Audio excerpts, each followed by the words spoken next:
Welcome to the Stoic Spectacled King channel. In the relentless flow of time, have you ever felt like your mind is a runaway chariot, endlessly racing, leaping from thought to thought, agitated with worries? Moments when you feel tossed about by the winds of the external world, as if you're not in control? The hustle of the modern world, the constant barrage of information, regrets of the past, and uncertainties of the future. All these can create an unceasing noise within us. Our mind, which should be our most precious sanctuary, sometimes turns into the battlefield where we fight our toughest wars. But what if I told you there is an ancient wisdom that can calm this inner storm, reduce this mental noise? A roadmap developed by philosophers who lived thousands of years ago, yet understood the struggles of modern humans with astonishing accuracy.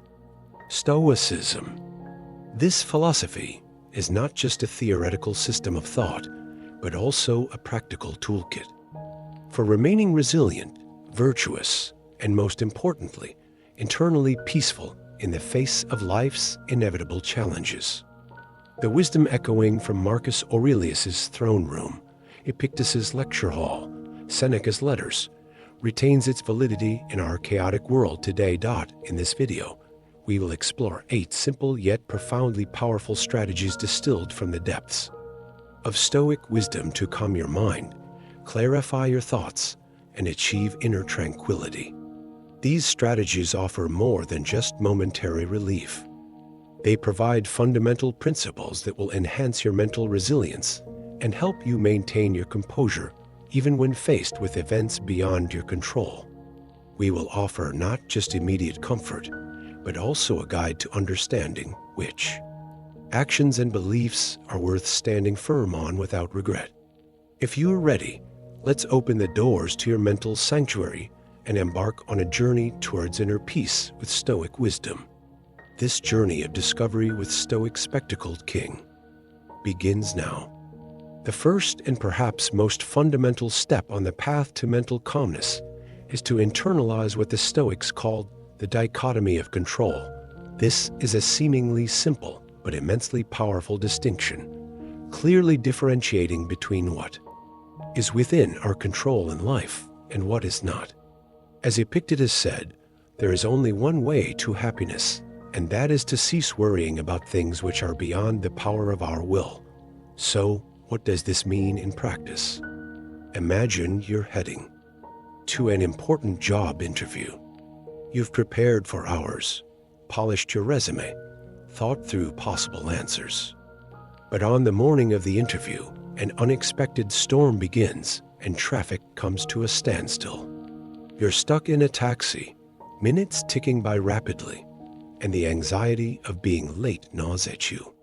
This is precisely where the dichotomy of control comes into play. The traffic situation, the weather conditions, the interviewer's mood that day, even the outcome of the interview. None of these are directly within your control. They are external factors. Worrying about these uncontrollable elements, getting angry, muttering to yourself only depletes your mental energy and puts you under more stress. Your mind gets pulled into a vortex you cannot manage. Here, Stoic wisdom offers us an anchor. Focus your energy and attention solely on the things you can control. What is within your control in this situation? Trying to remain calm, calling the company to inform them about the possible delay, doing breathing exercises to calm your mind while waiting, apologizing for the delay and calmly explaining the situation upon arrival, and most importantly, doing your best during the interview itself. These are within your sphere of influence. This distinction isn't limited to situations like job interviews or traffic jams. Other people's opinions of you. No matter how much you try to influence them, the final judgment resides in their minds and is beyond your control. The state of the economy, natural disasters, the illness of a loved one. These are inescapable realities of life, and we have no direct control over them. However, how we respond to these events, how we cope with them, the actions we take. These are entirely within our control. Our thoughts, our judgments, our decisions, our actions. This is our kingdom. The Stoics illustrate this with the metaphor of an archer. The archer's duty is to draw the bow correctly, calculate the wind, aim carefully at the target, and release the arrow smoothly. These are within the archer's control. But whether the arrow hits the target depends on uncontrollable factors like a sudden gust of wind or an unexpected movement of the target. A good archer focuses all their attention and effort on what they can control: their preparation and their shot. Regardless of the outcome, they experience the inner peace of having performed their duty properly. They do not wear down their mind with the uncertainty of the outcome, which is beyond their control. So, as a first step, consider the worries occupying your mind. Which ones are truly within your control? Which ones are not? Instead of wasting your energy and mental resources worrying about things you cannot change, direct them towards areas where you can have an impact. Control your reactions, your decisions, your efforts. This simple but profound distinction is the first key to turning the stormy sea in your mind into a calm harbor. Focus on what you can control and learn to accept the rest as it is. This is the first step towards mental freedom. We've understood the importance of focusing on what we can control. But what about those sudden bursts of emotion when events beyond our control happen, or when the results of our controlled actions aren't what we expected? Anger, disappointment, anxiety. This is where the second powerful Stoic strategy comes in, questioning our first impressions and representing events objectively. Let's recall one of Epictetus's most fundamental teachings. Men are disturbed, not by things, but by the views which they take of them. This is a revolutionary idea for mental tranquility. Often, our immediate reaction to an event stems less from the event itself and more from the labels, interpretations, and assumptions we automatically attach to it. As soon as our mind perceives an event, it instantly assigns meaning by blending it with our past experiences, beliefs, and fears. And usually these initial, hasty interpretations sow the seeds of negative emotions. Consider this. You're stuck in traffic after a long day at work. The car in front of you suddenly stops. What's your first reaction? Thoughts like, "What an incompetent driver. He's doing this just to annoy me. He must have been looking at his phone again," flash through your mind. Along with these thoughts, your anger and stress levels rise. But what's the reality? Perhaps a cat darted in front of the driver. Maybe they experienced a sudden health issue, or maybe it was just a momentary lapse of attention. Our initial, judgmental reaction is based on a scenario we created without knowing the truth, and this scenario is usually what disturbs us, not the event itself, or you texted a friend and haven't received a reply for hours. Your mind immediately starts whispering, "They're ignoring me. Did I do something wrong? They don't want to talk to me anymore." These thoughts create anxiety and sadness. However, in reality, your friend's phone might be on silent, the battery might be dead, they could be in a busy meeting, or they simply haven't seen your message yet. Our first impression, the judgment that we are being ignored, is what steals our mental peace. The Stoics advise us to pause and reflect here. When we encounter an event, we should notice the initial judgmental reaction we have on autopilot and not immediately believe it. Instead, try to see the event in its naked reality. What happened? Just describe the facts. In the traffic example, the car in front of me stopped. In the message example, I haven't received a reply to my message yet. That's it.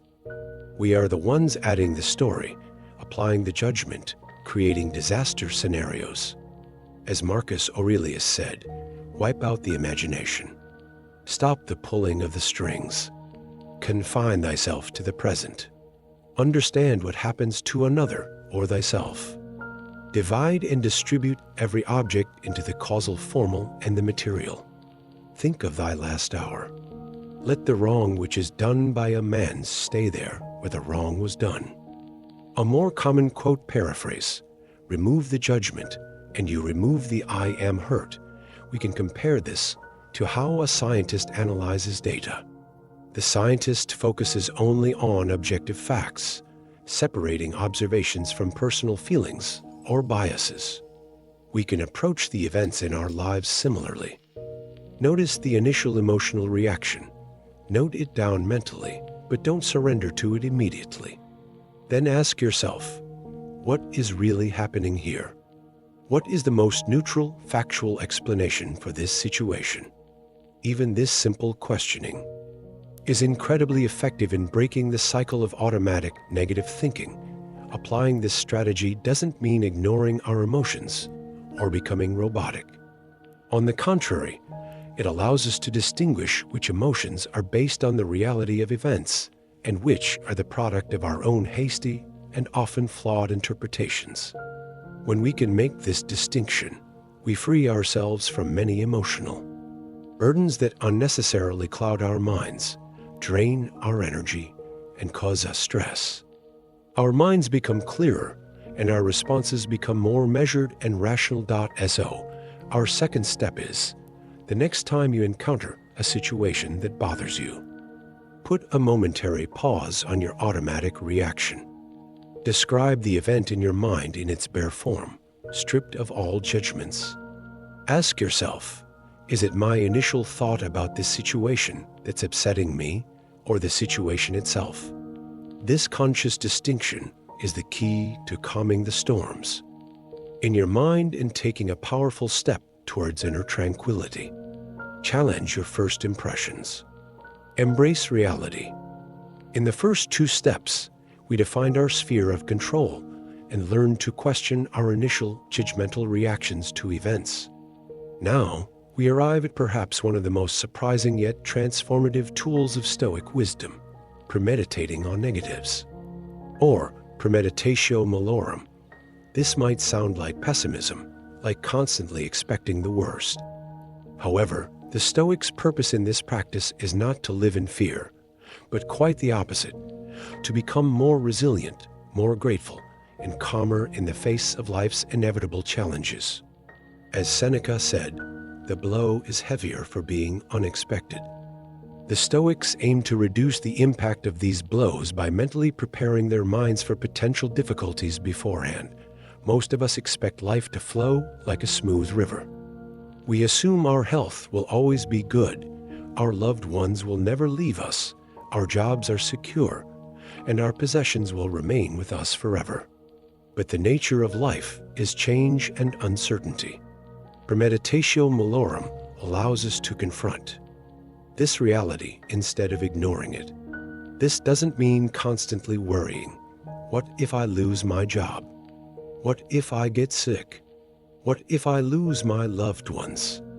This chronic state of anxiety is draining and exhausting for the mind.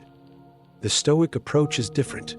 It involves consciously and controllably visualizing these possibilities in our minds for brief periods. Imagine spending a few minutes each morning calmly considering that you could lose the valuable things you possess: your health, your loved ones, your job, your home. The goal isn't to create panic like, oh no, this will happen to me.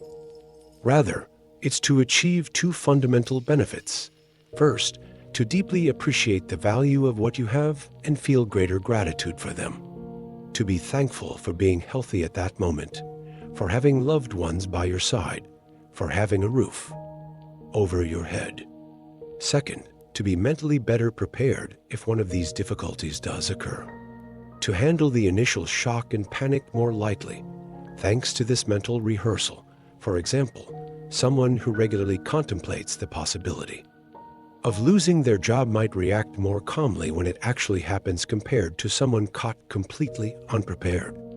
Because they have visualized this scenario in their mind, considered possible steps looking for a new job, cutting expenses, etc., and most importantly, understood that their self-worth is not solely measured by their job. Or thinking about the possibility of losing or breaking a cherished item, like your phone reduces your attachment to it. You enjoy using it, but you don't tie your happiness to it. Thus, if it really gets lost or broken, the disappointment you feel will be more manageable. We can liken this practice to a fire drill. Fire drills aren't conducted because we want a fire to happen. The purpose is to know what to do in a real fire situation, to stay calm, and to take the right steps instead of panicking. Premeditatio malorum is a mental drill for life's challenges. It exists not to frighten us, but to strengthen us. It allows us to be like a wise captain who foresees the storm and prepares their ship accordingly. We don't wish for the storm, but when it comes, we are equipped to withstand it. This exercise also reminds us that everything is temporary. Neither joys nor hardships are permanent. This understanding teaches us not to be complacent in good times and not to despair in bad times. Instead of clinging tightly to our possessions, it helps us see them as gifts lent to us. This perspective significantly reduces the fear of loss and grants a sense of inner freedom. So, our third step, at specific times, perhaps for a short while. In the mornings or evenings, calmly contemplate potential difficulties or losses in your life. This could relate to your health, relationships, job, or possessions. While doing this, ask yourself, if this happens, how can I respond in accordance with Stoic virtues, wisdom, justice, courage, temperance, after this mental preparation? Turn your attention to what you currently have and feel deep gratitude for them. This practice will make you more resilient against future uncertainties while helping you better appreciate the value of the present. Foreseeing negatives is not about inviting them, but about building a mental shield against them. What a peculiar mechanism our mind is, isn't it? While the body is anchored in the present, the mind itself either echoes in the regret-filled corridors of the past or wanders anxiously through the foggy valleys of the future. We torment ourselves over a word spoken, a mistake made in the past, or we lose sleep over events that haven't happened yet and perhaps never will, the result of an exam, a health scan, economic uncertainty. This mental time travel is one of the greatest enemies of our tranquility. Here, Stoic wisdom offers us a fourth anchor, focusing our attention and energy on the only time we can truly act upon the present moment. Marcus Aurelius, that wise emperor, frequently reminded himself, never let the future disturb you. You will meet it, if you have to, with the same weapons of reason which today arm you against the present. What a powerful reminder. Most of our anxieties concern hypothetical problems in the future. But what about now? Right now, we are breathing. Right now, we hear these words. Right now, we are where we are. The past cannot be changed. The future has not yet arrived and is largely beyond our control. The only arena where we can take action, act virtuously, use our reason, is precisely this moment we are in. Let's say you have an important presentation to give, and you start feeling anxious days in advance. What if I make a mistake? What if they don't like it? What if I stumble over my words? These thoughts pull you out of the present moment and trap you in a negative future scenario. This anxiety itself causes more harm than the presentation, draining your energy. The Stoic approach says, pull your mind back from grappling with future phantoms and bring it to the present moment. What can you do right now?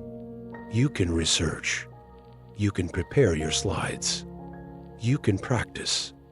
That is, you can focus on the preparatory actions within your control. Instead of worrying, prepare by making the best use of the present. When the presentation time comes, the same principle applies. Focus on the task at hand, do your best, or think about a past argument. Your mind keeps replaying it, the words spoken, the anger felt, the moments you wish you'd said something different. This rumination, repeatedly replaying the past mentally, renders you ineffective in the present and only prolongs your pain. The Stoic asks here, what can I learn from this past event right now? How can this experience shape my current behavior more wisely? Using the past as a learning tool, but not becoming its prisoner, Seneca often touches upon the shortness of life and the need not to waste the present moment.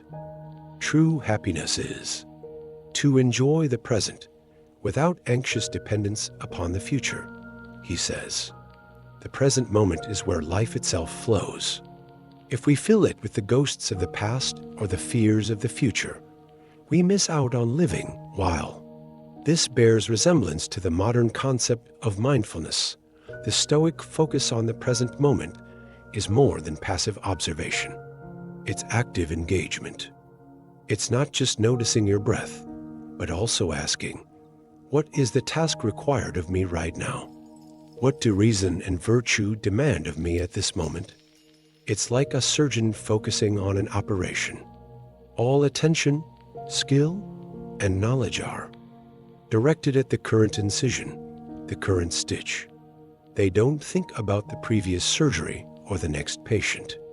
At that moment, they focus on performing the task at hand perfectly. We too can approach every moment in our lives, every task required by that moment, whether big or small, with the same attention and care.so. What should you do when the mind still wanders off? Gently bring it back to the present moment. Focus on your breath. Each inhale and exhale is tangible proof of the present. Use your senses. What do you see, hear, smell, touch right now? Notice these without judgment, simply as an observer. And ask yourself the question, what is the most important action for me right now? This cuts through the mental chatter and brings you back on course. Thus, our fourth step, consciously pull your mind away from the regrets of the past and the anxieties of the future to the present moment. Focus on your thoughts, actions, and reactions, the only things you can control right now. Perform the task before you, no matter how small, with your full attention and to the best of your ability. This practice reduces mental clutter, alleviates anxiety, and is one of the most direct paths to achieving inner calm. Because life, in essence, is a series of present moments. When we live them consciously, we truly live life. So far, we've narrowed our circle of control, questioned our judgments, mentally prepared for hardships, and anchored our attention to the present moment. But Stoic wisdom invites us even deeper on the journey to mental calm, to a level of radical acceptance and even embrace. This fifth strategy is perhaps the most courageous and transformative. Amor fati, or love your fate.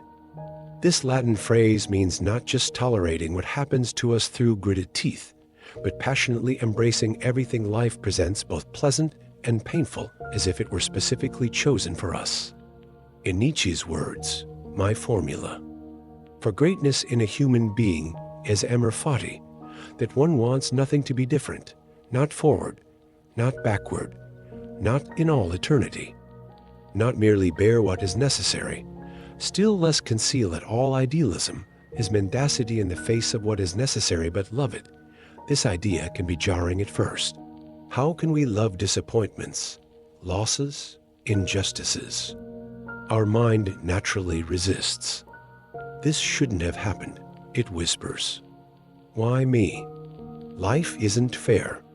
This resistance, this state of rebellion, creates a constant war within us. We fight reality, and in this fight, we always lose. Because what happened, happened. The past cannot be changed. Amor fati offers an end to this internal war.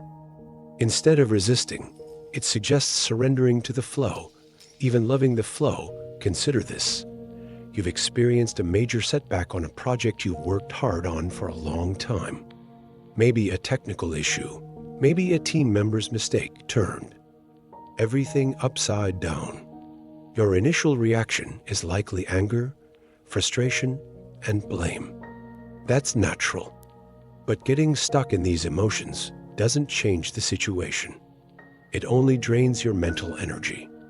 Amor Fati steps in here. You not only accept this setback, but also try to find value, a necessity within it.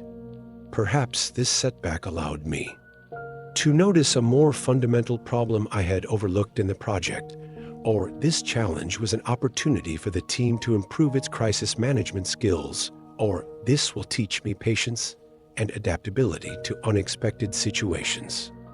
This perspective transforms the situation from a disaster into a learning and growth experience, or imagine facing an unexpected health issue. Fear and anxiety are natural. But with Amor Fati, you don't see this situation merely as a burden to cope with. Perhaps it's a warning reminding you of life's fragility and the value of every moment.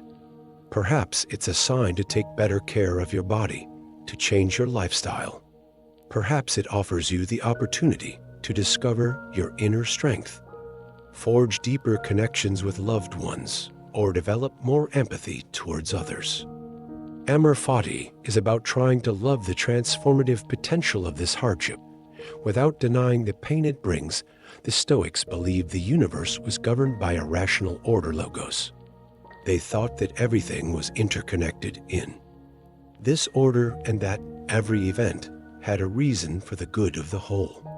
Amor Fati is nurtured by this trust in the cosmic order.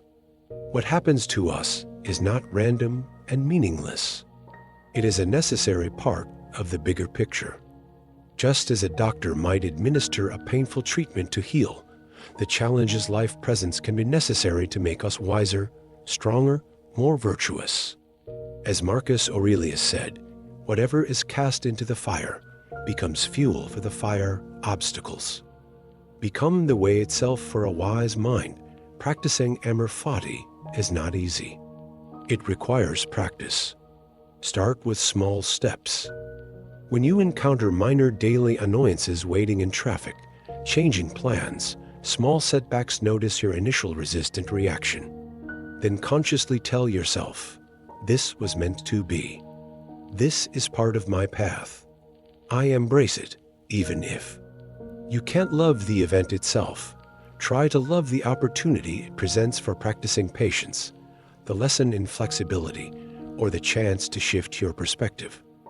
Over time, this muscle strengthens, and it becomes easier to maintain this accepting and embracing attitude even in the face of greater challenges. So, our fifth step, accept and even love everything that happens to you, good or bad, as an indispensable part of your life. Instead of resisting, embrace what is. Look for a lesson, an opportunity, or growth potential in every situation. This elevates you from being a passive victim to an active participant who finds inner strength and serenity, even amidst life's inevitable ups and downs. Loving your fate is the highest expression of mental freedom and unwavering inner peace. Having delineated our sphere of control from external events, objectified our judgments, prepared for adversities, anchored ourselves in the present, and even learned to embrace our fate, we now reach one of the pinnacles, perhaps the cornerstone, of the Stoic art of calming the mind, accepting virtue as the only true good in life. This is a revolutionary claim that fundamentally challenges the value judgments constantly promoted by the modern world: wealth, status, health, pleasure, fame. According to the Stoics, character traits like wisdom, justice, courage, and temperance, the virtues, are the only real good humans can achieve. Everything else falls into the category of indifference. How can this calm our minds? Because if the only real value in life lies in our character and virtuous actions, then the power of external circumstances, our possessions, what happens to us, others' opinions over our inner peace dramatically decreases. Our happiness and tranquility become dependent not on our bank account, the number of likes on social media, or the perfection of our health, but on our own internal state, how wisely, justly, courageously, and temperately we act. This is like transforming from a raft adrift on a stormy sea to a ship with its own sturdy anchor. What did the Stoics mean by indifference? Did they imply that health, money, or a good reputation are entirely unimportant? No, not exactly. They divided these external elements into two categories: preferred indifference, like health, prosperity, a good family, and dispreferred indifference, like illness, poverty, pain. Of course, we prefer health to sickness, prosperity to poverty. This is natural, and the Stoics encouraged striving for preferred indifference. However, the critical point is this: attaining these preferred things, or avoiding the dispreferred ones, does not determine our moral worth or ultimate happiness. They are tools we can use while living or situations we must cope with, but they are not the ultimate purpose or measure of our existence. The only true goal is to deal with these situations virtuously. Let's consider an example. Someone who has climbed to the peak of their career, become an executive in a large company, suddenly loses their job due to an economic crisis. In society's eyes, this might be a major failure, a tragedy. The person might feel worthless, lost. The Stoic perspective differs. Yes, the person has lost something, preferred their job status. This can be upsetting, but the real question is, has this loss also taken away their virtue? Does losing their job make them a less courageous, less just, less wise, or less temperate person? No, the person can still face this difficult situation courageously by seeking new paths, act justly by not projecting anger onto others, act wisely by learning from the experience, and be temperate by managing their emotions. The real value lies in the character displayed during this process. Losing the job doesn't destroy their potential to be a good person. This understanding greatly diminishes the devastating impact of external losses. Another common example, the constant search for others' approval on social media or in our circles, the effort to protect our reputation. How much mental energy does the desire to be liked, the fear of criticism, consume? Stoicism says, reputation is others' opinions about us, and it is largely outside our control. Therefore, it's an indifferent. What truly matters is acting honestly, kindly, justly, and virtuously, regardless of whether others praise us or not. When we direct our energy not towards uncontrollable external validation, but towards the controllable moral quality of our own actions, our minds are freed from an enormous burden. Marcus Aurelius speaks of a person's own mind and virtue as an inner citadel that external events cannot breach. Wealth can be lost, health can deteriorate, people can leave us. These are like waves crashing against the outer walls of the fortress. But our inner citadel, our virtuous character and capacity for right reasoning, is our refuge. True and lasting peace is found there. Thus, our sixth step, reevaluate our values and place virtue at the center of our lives. In moments of decision or when facing difficulties, ask yourself, what would be the wise, just, courageous, and temperate action here? Prioritize maintaining character integrity under all circumstances over achieving external results or avoiding dispreferred situations.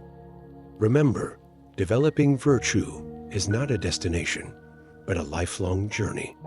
However, when we shift our understanding of value from external and transient elements to internal and enduring virtues, we achieve a deep and resilient mental calm that cannot be shaken, no matter how fierce life's storms may be. our minds often operate with a narrow focus. The problems, worries, and desires of our own small world feel like they encompass the entire universe.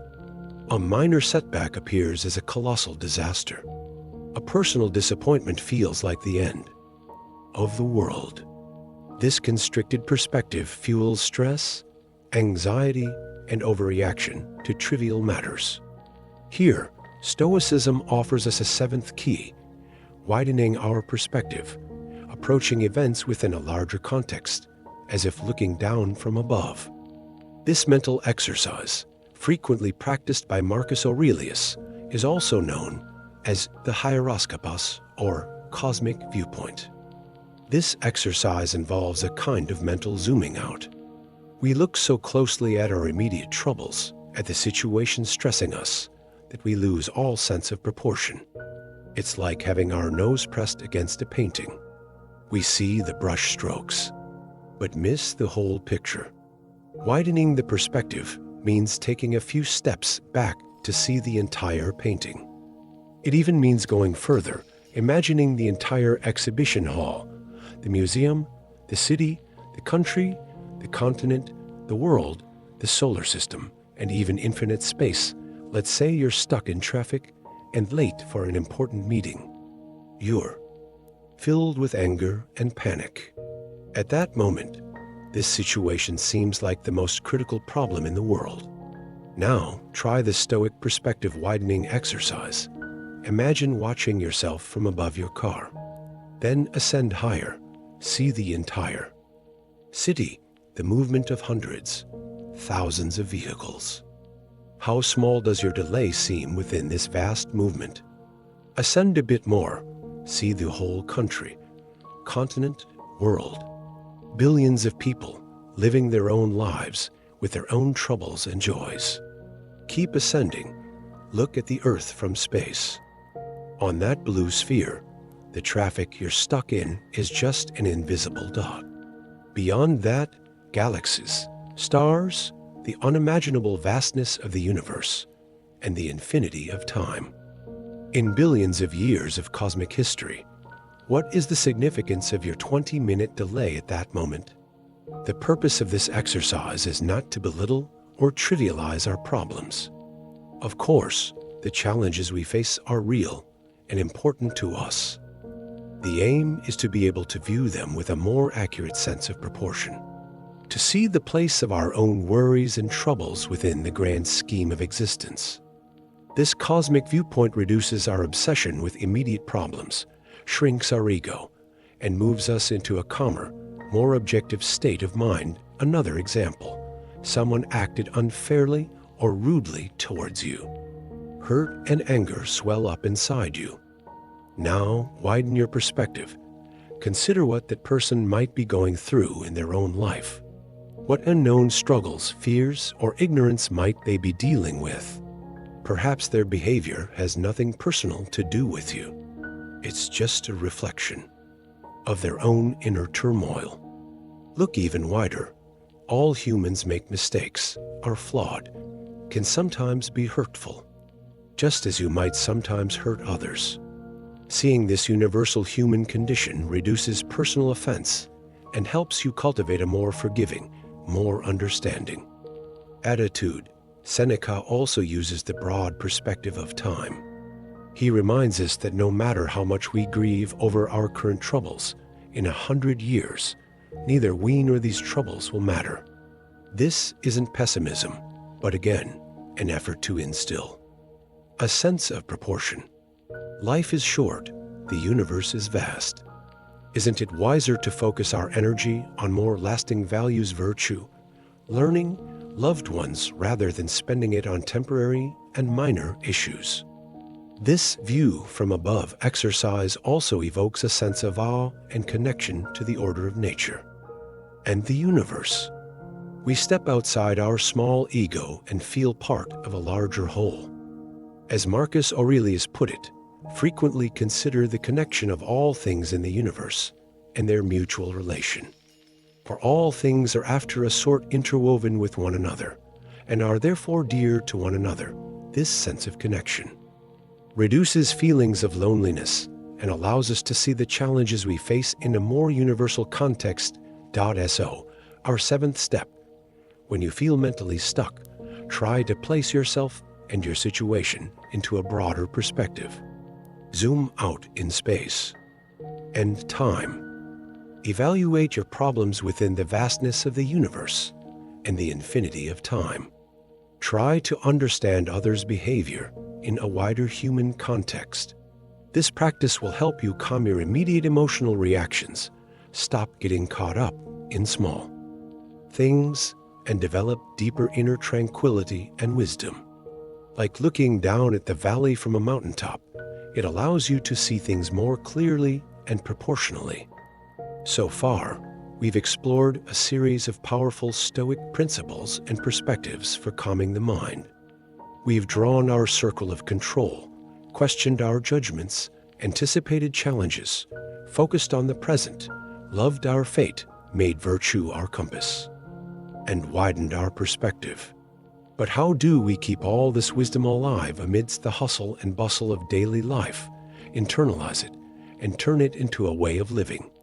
This is where our eighth and final strategy comes in, the practice of regular self-reflection and keeping a Stoic journal. This isn't just about keeping a diary of events.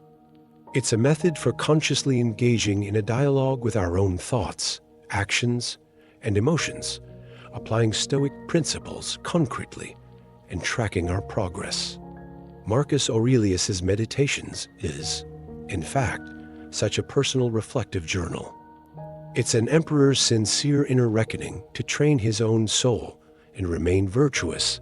Why should we self-reflect? Because our minds are full of unnoticed automatic pilots, ingrained judgments, and instant emotional reactions. If we don't calmly analyze our responses to daily events, the unease we felt, or the behaviors we exhibited afterward, we tend to repeat the same patterns over and over. The Stoic journal acts as a kind of mental mirror.